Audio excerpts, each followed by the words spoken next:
Inilahad ni Senate President Pro Tempore Panfilo Ping Lacson na pinag-uusapan na mga posibleng hakbang kaugnay ng kaso ni Senador Ronald Bato de la Rosa.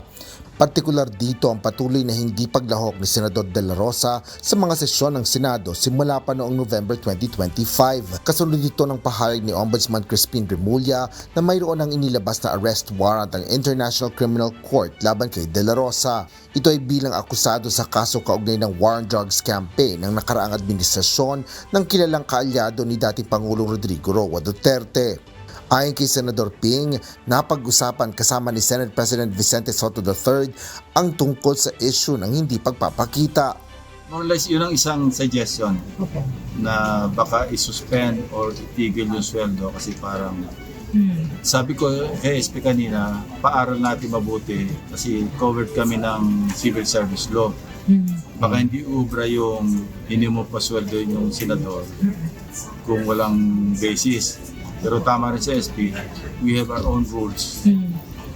Bound tayo ng ethics committee recommendation. Once ma-adapt sa plenary, pwedeng isa sa mga recommendations at pwedeng implement ng plenary na itigil so that's one of the suggestions. Paliwanag pa ng mambabatas, maaari ring talakayin ang issue sa Senate Committee on Ethics and Privileges sakaling may maghain sa komite ng reklamo.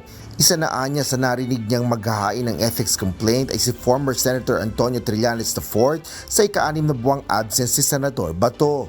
Pwede sa recommendation, pwedeng gamitin yung ethics committee recommendation na merong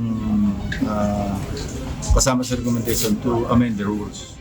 Nilinaw naman ni Lacson na hindi siya magiging bahagi ng anumang rekomendasyon para parusahan si de la Rosa.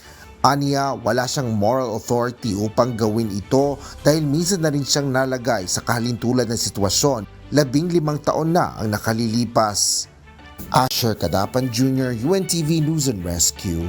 Diyos ang aming sandigan, serbisyo publiko ang aming pinahahalagahan.